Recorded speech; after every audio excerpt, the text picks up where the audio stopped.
बिस्मिल्लाहिर्रहमानिर्रहीम। अस्सलाम वालेकुम। जी, जैसे मैंने अपनी पहली वीडियो में ज़िक्र किया था कि मैं दूसरी वीडियो में जो 2021 के स्टूडेंट्स थे, जो मिस्टेक्स या ब्लंडर्स उनसे हुए वो क्या थे और उनको कैसे जो है वो उनसे अब जो 2022 के एप्लीकेंट्स हैं वो उससे बच सकते हैं। तो सबसे पहले जो मेरा ख़्याल है बहुत बड़ा एक मिस्टेक मैं कहूँगा, ब्लंडर तो शायद नहीं कहूँगा, ब्लंडर भी कहा जा सकता है, कि उन्होंने अपनी वेबसाइट पे मेंशन किया हुआ था, एडमिशन अथॉरिटी ने, आई मैट जो कंडक्ट करते हैं, कि सीटें चूँकि लिमिटेड हैं तो as early as possible register कर लें। अब स्टूडेंट्स ने क्या किया, दे वर स्लीपिंग, वो वेट कर रहे थे, चार्ज कर लेंगे, कल कर लेंगे, परसों कर लेंगे। तो विद इन 2 डेज़ जो है वो सीटें जो भी उनकी एलोकेटेड सीट्स थी टेस्ट के लिए, आई मैट टेस्ट के लिए, वो फिल हो गई। लाहौर सेंटर की बात कर रहा हूँ, बल्कि ऑल ओवर द वर्ल्ड ऐसी सूरत हाल थी। लाहौर सेंटर में भी यही हुआ, बाकी सेंटर्स पे भी ऐसे ही हुआ, सीट्स अवेलेबल नहीं थी बहुत सारे स्टूडेंट्स के लिए। मैंने देखा मुख्तलिफ़ जगहों पे, फिर कोविड-19 था, वीज़ा के इश्यूज़ थे, तो कोई और सेंटर ले भी लेते तो शायद मतलब वीज़ा ना मिल पाता। तो जो सबसे इम्पॉर्टेंट चीज़ है, जिस दिन एडमिशन ओपन होगा आई मैट के लिए, रजिस्ट्रेशन ओपन होगी, आपने कोशिश करना है सेम डे। आप शायद पहली अटैम्प्ट में कामयाब ना हो सकें, क्योंकि मैंने भी जिन लोगों की टेस्ट की रजिस्ट्रेशन की थी तो first day I was unsuccessful. System पे बहुत ज़्यादा लोड था, तो सिस्टम जो है वो एक्सेप्ट नहीं कर रहा था एप्लीकेशंस, एरर दे रहा था। तो नेक्स्ट डे, सेकंड डे, मतलब जितने भी स्टूडेंट मेरे से राब्ते में थे उनकी मैंने प्री एनरोलमेंट कर दी थी। तो ये एक सबसे ज़्यादा इम्पॉर्टेंट चीज़ है। द डे जो आई मैट की रजिस्ट्रेशन जब ओपन होगी तो आपने उसी दिन कोशिश करना है कि आप प्री एनरोल कर लें। आपने उसको नेक्स्ट डे पे, इवन मैं आपसे ये कहूँगा कि नेक्स्ट आवर पे भी नहीं लेके जाना, ठीक है? 1 घंटे की भी डिले आपने नहीं करनी। जिस वक्त एडमिशन ओपन हो आप कंप्यूटर पे बैठ जाएं और कीप ऑन ट्राइंग, ताकि आप जो है वो ट्रेन मिस नहीं कर दें, जो कई साल बहुत सारे स्टूडेंट ने की। मेरे से राब्ते में थे बहुत ज़्यादा स्टूडेंट, और उन्होंने बोला जी अब हम क्या करें। So there was no choice, वो तो टाइम गुज़र गया हुआ था, ठीक है? तो पहली मिस्टेक जो आप लोगों ने नहीं करनी वो ये है कि आई मैट टेस्ट जिस दिन उसकी रजिस्ट्रेशन, एग्ज़ाम की रजिस्ट्रेशन ओपन होगी, आपने सेम डे कोशिश करना है कि एग्ज़ाम के लिए रजिस्टर कर लें। कुछ लोगों के साथ एक और इशू भी हुआ, चूँकि सिस्टम मैं आपको बता रहा हूँ इतना ओवरलोडेड था कि कुछ लोगों की एक्सेप्टेंस आने के बावजूद उनकी रिजेक्शन आ गई। मतलब फ़र्स्ट हैंड उन्होंने फ़ीस भी एक्सेप्ट कर ली, और उसके बाद सिस्टम में फ़ीस भी एक्सेप्ट हो गई, प्री एनरोलमेंट की इंटीमेशन भी आ गई, आई मैट रजिस्ट्रेशन की इंटीमेशन भी आ गई।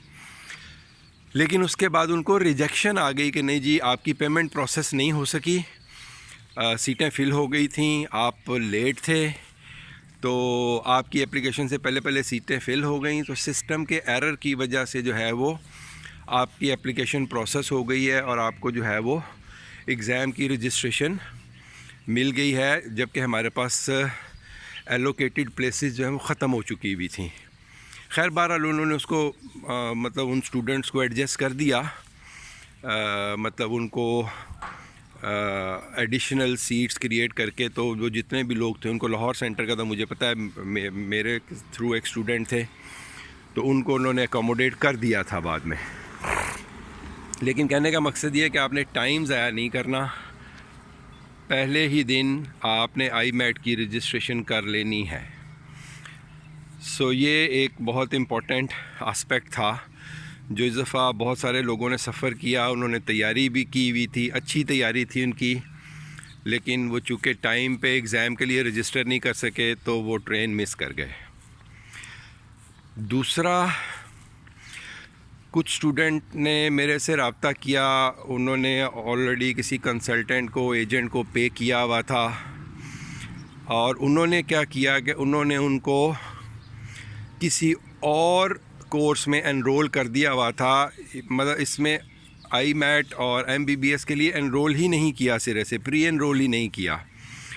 किसी को डेटा साइंस में कर दिया, किसी को किसी और कोर्स में कर दिया, जो कि रेलेवेंट भी नहीं थे उनसे। लेकिन वो वही बात है, चूँकि उसने तो पैसे ले लिए हुए थे, तो मतलब स्टूडेंट को डिसीव करके, तो गलत कोर्सेज़ में एनरोल करके तो कुछ स्टूडेंट उन्होंने ख़राब किए। तो वो भी एहतियात करें। अब होता ये है कि जब आप किसी एजेंट को दे देते हैं अपना सब कुछ, तो यूज़र नेम, पासवर्ड, हर चीज़ आपका वो क्रिएट करता है, तो आपको कुछ भी पता नहीं होता। तो अब बाद में आप उसको रीडू भी नहीं कर सकते कि एप्लीकेशन को कैंसिल कर दें, दोबारा से प्री एनरोल कर दें या व्हाट्सएवर। वो आपको देते ही नहीं है, यूज़र नेम, पासवर्ड नहीं देते। तो इस तरह के प्रॉब्लम्स आते हैं। तो मैं हमेशा स्टूडेंट को, मतलब मेरी वीडियोस का मकसद ही यही है कि स्टूडेंट इतने सेल्फ़ सफिशिएंट हो जाएं कि वो ये काम ख़ुद करें, उनको किसी एजेंट की या किसी उसकी ज़रूरत ना रहे, कंसल्टेंट, सो कॉल्ड कंसल्टेंट की ज़रूरत ना रहे। क्योंकि इस दफ़ा भी मैंने देखा कुछ स्टूडेंट जो है वो डिसीव हुए, परेशान हुए। बाद में एक तो साल मिस कर दिया, साल ज़ाया हो गया उनका, सिर्फ़ वो एज़ यूजुअल एजेंट और कंसल्टेंट की हठधर्मी की वजह से। तो ऐसा काम ना करें।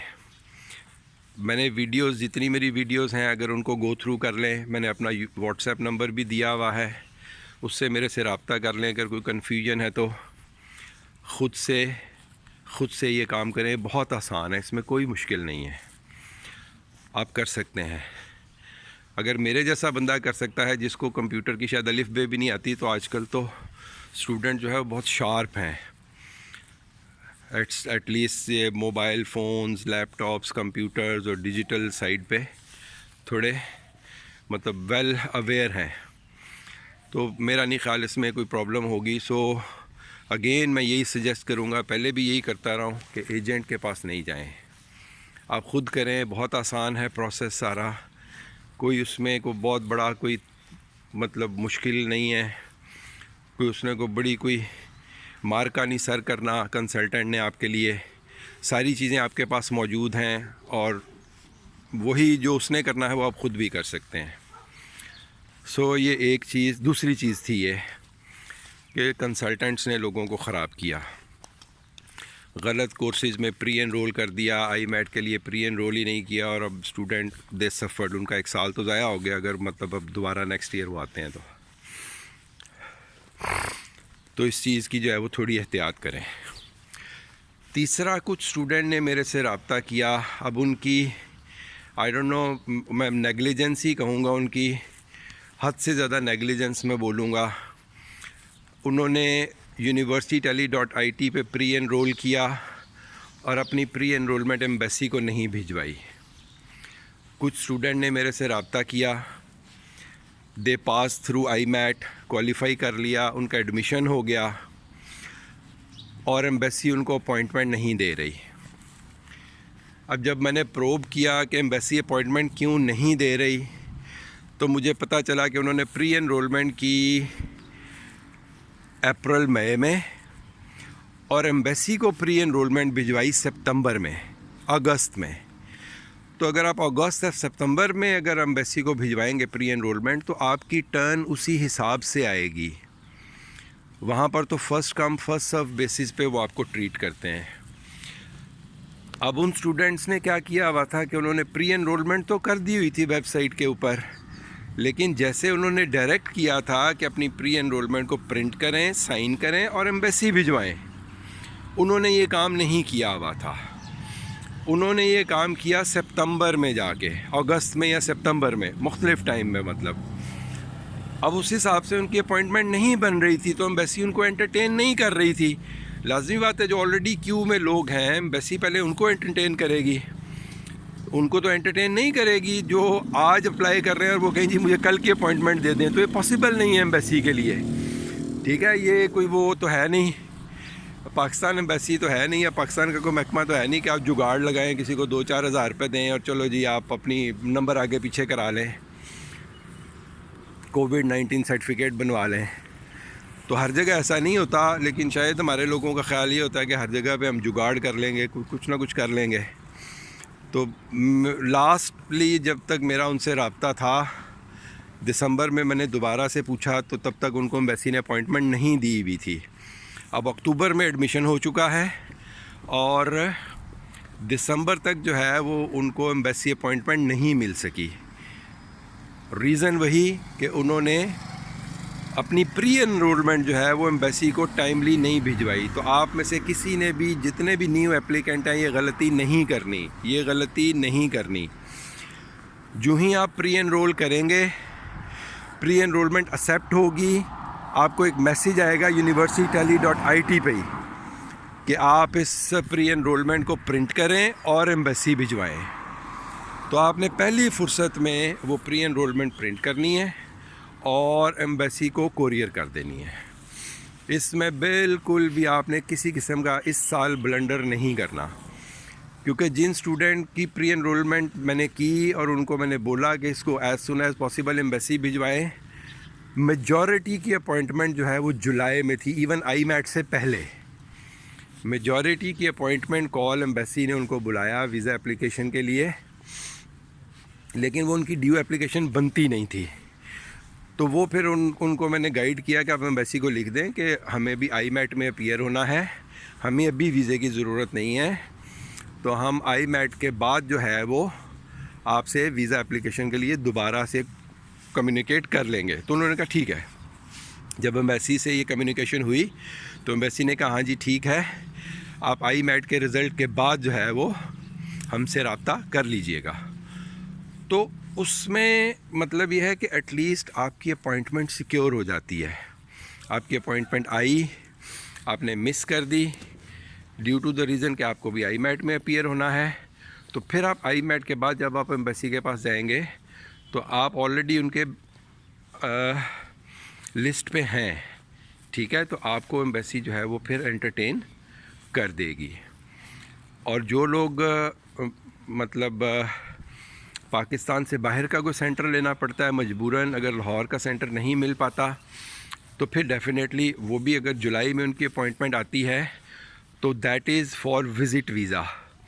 आप विज़िट वीज़ा के लिए अप्लाई करेंगे इटली के, अगर आप किसी यूनिवर्सिटी में जाके टेस्ट दे रहे हैं तो फिर आपकी वो एप्लीकेशन आप जाएंगे, सबमिट करेंगे, वो एंटरटेन हो जाएगी आपके विज़िट वीज़ा के लिए फॉर IMAT टेस्ट। तो ये 3-4 बड़े बड़े जो थे प्रॉब्लम जो स्टूडेंट ने फ़ेस किए, तो मैंने कहा ये मैं आपसे शेयर करूं ताकि आने वाले स्टूडेंट जो है वो ये गलती ना करें, क्योंकि पता नहीं होता, स्टूडेंट थोड़ा मतलब कैजुअल ले जाते हैं। और पिछले 2 साल से तो यही हो रहा है, लास्ट ईयर भी ऐसा हुआ, उससे पिछले साल 2020 में भी यही हुआ कि बहुत लिमिटेड सीट्स थी, बहुत जल्दी जो है वो टेकअप हो गई और उसके बाद स्टूडेंट्स जो है वो सफ़र किए कि उनको नई एलोकेशन जो है वो नहीं मिल सकी। बहुत सारे स्टूडेंट ने रब्ता किया कैम्ब्रिज वालों से, उन्होंने बोला कि नहीं जी मतलब कोविड-19 SOPs की वजह से हम मतलब नंबर ऑफ़ सीट्स तो अब नहीं बढ़ा सकते और जितनी हमारी सीटें थीं वो फिल हो गई हैं, तो कोई चांस नहीं है। सो ये 2-3 मिस्टेक्स जो हैं वो नहीं करें। एजेंट को सोच समझ के, ज़रूरत नहीं है, मैं फिर वही कहूँगा, ज़रूरत नहीं है, ज़रूरत नहीं है, ज़रूरत नहीं है। एजेंट को मत इन्वॉल्व करें। इटली का प्रोसेस बहुत सिंपल है। कुछ मुल्क हैं जहाँ पर एजेंट के बगैर आप एडमिशन ले नहीं सकते, जैसे कनाडा है या ऑस्ट्रेलिया है जनरली, या बल्गेरिया है। बल्गेरिया की भी अक्सर यूनिवर्सिटीज़, चूँकि वो बल्गेरियन ट्रांसलेशन और इस तरह के उनकी रिक्वायरमेंट्स हैं, मतलब बिल्कुल नॉनसेंस किस्म की रिक्वायरमेंट है, लेकिन हैं, तो वो आप एजेंट के बगैर पूरी कर नहीं पाते। लेकिन इटली में तो बिल्कुल किसी किस्म की कोई ऐसी रिक्वायरमेंट नहीं है जो आप एजेंट के बगैर पूरी ना कर पाएँ। हर चीज़ आप ख़ुद से कर सकते हैं, सो ख़ुद से करें। प्री एनरोलमेंट जो है वो टाइम पे भिजवाएं और आई मैट एग्ज़ाम की रजिस्ट्रेशन जिस दिन स्टार्ट हो उसी दिन कंप्यूटर लेके बैठ जाएं और कीप ऑन ट्राइंग। जैसे ही आपको एक्सेस मिलती है सिस्टम में, आप आई मैट के लिए रजिस्टर करें। और एक और चीज़, स्टूडेंट बहुत ज़्यादा मतलब इम्तहान से ज़्यादा जो मुझे लगा कि स्टूडेंट बहुत ज़्यादा वो स्कॉलरशिप एप्लीकेशन में इंटरेस्टेड है। ये भी एक मतलब आई डोंट नो क्या कहूँ मैं उसको, डिलेमा है कि स्टूडेंट इम्तहान के बजाय वो स्कॉलरशिप पे कंसंट्रेट कर रहे थे कि हम अप्लाई कर दें। इटली में लोगों को पैसे दिए कि जाओ जी हमारे डॉक्यूमेंट बनवाओ, जाके सबमिट कराओ। ओ भाई, पहले एडमिशन तो सिक्योर करो यार, जो सबसे ज़्यादा इम्पोर्टेंट चीज़ है। स्कॉलरशिप पहले साल नहीं भी मिला, नो प्रॉब्लम, कोई मसला नहीं है। आप मतलब मैनेज कर लेता है बंदा, इतना प्रॉब्लम नहीं है, इतना मसला नहीं होता शायद। चंद एक के लिए हो शायद, लेकिन सबके लिए ना भी हो। तो पहली प्रायोरिटी आप एडमिशन सिक्योर करने की रखें, ना कि ऑल फॉल चीज़ों की तरफ भागें जिसका मतलब at the end of the day admission नहीं हुआ तो उन सब एफर्ट्स का फ़ायदा कोई नहीं हुआ, ज़ीरो फ्रूट। तो बेहतर यह है कि आप उसको टारगेट करें, अपने एग्ज़ाम को। बाकी सब चीज़ें सेकेंडरी हैं। स्कॉलरशिप क्या होगा, ये क्या होगा, वो क्या होगा। लोग वीज़ा एप्लीकेशन के लिए परेशान हो रहे हैं। भाई पहले एडमिशन तो ले लो, उसके बाद वीज़ा एप्लीकेशन भी हो जाएगी, वो भी ऐसा इशू नहीं है कोई। लेकिन अगर आप एडमिशन के लिए ही क्वालिफाई नहीं कर पाते तो ये सारी प्रेपरेशन ठीक है, साथ साथ आप करें, मैं ये नहीं कहता नहीं करें, लेकिन उसको सर पे सवार नहीं करें। अगर आपका स्कॉलरशिप नहीं भी हो पाता पहले साल, no problem. Even majority cases में स्कॉलरशिप की एप्लीकेशन की ऑनलाइन एप्लीकेशन तो आपने सबमिट कर देनी होती है अक्टूबर में, और उसके बाद जो उनकी डॉक्यूमेंटेशन होती है वो अमूमन आपको फरवरी मार्च तक का टाइम देती हैं यूनिवर्सिटियाँ। तो वो आप मतलब एडमिशन के बाद वहाँ जाके भी प्रोसेस कर सकते हैं। अब कंपनियाँ में, यूनिवर्सिटी में आपने वो उसके लिए स्कॉलरशिप के लिए आपने अप्लाई कर दिया, तो उनकी डॉक्यूमेंट सबमिशन की डेट थी मार्च की, कोई डेट थी मुझे एग्जैक्ट याद नहीं अब। तो आपको इतना वो टाइम दे देते हैं। कुछ यूनिवर्सिटीज़ नहीं भी देती होंगी, कुछ दे देती हैं। तो पहली प्रायोरिटी आपकी एडमिशन होना चाहिए, ना कि सेकेंडरी थिंग्स। प्राइमरी टारगेट आपका एडमिशन है, बाकी सब चीज़ें उसके बाद आती हैं। सो ये छोटे छोटे जो मेरे ख़्याल में जो स्टूडेंट्स ने मिस्टेक्स की हैं, जो कि उनको इन चीज़ों के मतलब थोड़ा मतलब बैलेंस आउट करना चाहिए था कि किस चीज़ को कैसे करना है, वो नहीं कर पाए। तो ये वीडियो मैं इसीलिए बना रहा हूँ कि स्टूडेंट को पता चल जाए कि किस चीज़ को कैसे फोकस करना है और क्या चीज़ हमने इस साल नहीं करनी जो पिछले साल स्टूडेंट ने की। तो आई होप कि ये वीडियो बहुत सारे लोगों के काम आएगी। जो गलतियां स्टूडेंट ने 2021 में की, वो उम्मीद मैं करता हूं कि 2022 के एप्लीकेंट नहीं करेंगे। और गुड लक। जो लोग विलिंग हैं वो बिल्कुल अप्लाई करें और ख़ुद से अप्लाई करें। किसी एजेंट के पीछे भागने की ज़रूरत नहीं है। जिसके पास फालतू पैसे हैं वो मुझे बता दे, मुझे भेज दे, मैं कर दूँगा। लेकिन वो जिसके पास फालतू पैसे हैं, ठीक है, जिसके पास फालतू पैसे हैं, वो ज़ाया करना चाहता है, तो बजाय ज़ाया करने के वो पैसे मुझे भेज दो, मैं आपका प्रोसेस कर दूँगा, ठीक है। लेकिन किसी कंसल्टेंट या एजेंट को देके वो पैसे ज़ाया नहीं करो। तो चलें जी, अब तक के लिए इतना ही। फिर इंशाल्लाह अगली वीडियोस के साथ, और आपके जो भी क्वेश्चंस हों, क्वेरीज़ हों, मेरा व्हाट्सएप नंबर भी मौजूद है वेबसाइट के ऊपर, मेरे चैनल पे। मैं दोबारा से वीडियो की डिस्क्रिप्शन में भी दे दूँगा। व्हाट्सएप में भी मेरे से रब्ता कर लें। लेकिन एक चीज़ मैं कहूँगा, पहले वीडियोस देख लिया करें, फिर लॉजिकल क्वेश्चन किया करें। अब प्रॉब्लम यह है कि बहुत सारी चीज़ें वीडियोस में मैंने एक्सप्लेन की हुई हैं, उसके बावजूद स्टूडेंट बार बार पूछ रहे होते हैं, तो वो बाज़ औक़ात अनाइंग हो जाता है। अब इतना टाइम नहीं होता शायद बाज़ औक़ात। वैसे तो मैं कोशिश करता हूँ कि सबको इंडिविजुअली रिप्लाई कर दूँ, ठीक है, कोशिश मेरी यही होती है कि इसके बावजूद सबको इंडिविजुअली मैं एंटरटेन कर दूँ। लेकिन बाज़ औक़ात आप अनोइंग सूरत हाल फेस करते हैं कि स्टूडेंट ऐसी चीज़ें पूछ रहा होता है जो ऑलरेडी एक्सप्लेन्ड हैं, वीडियोज़ में मौजूद हैं। अब वो एक वीडियो देखेगा, उसके बाद सारे सवाल आपसे पूछना शुरू कर देगा, बाकी वीडियोज़ वो नहीं देखेगा, ठीक है। तो मेरा ख़्याल है कि बेहतर है कि पहले वीडियोज़ को गो थ्रू कर लें, अपने क्वेश्चन नोट कर लें, उसके बावजूद अगर आपकी कोई क्वेरीज़ हैं उनको नोट कर लें। नो प्रॉब्लम, आप मेरे से 1000 दफ़ा पूछें, मैं इंशाल्लाह आपको बताऊंगा, गाइड करूंगा, कोई ऐसा प्रॉब्लम नहीं है। लेकिन पहले गो थ्रू हो लें, सारी बेसिक इन्फॉर्मेशन ले लें उसके बाद। तो चलें जी, अब तक के लिए इतना ही, फिर इंशाल्लाह मिलते हैं अगली वीडियो के साथ। अस्सलामु अलैकुम।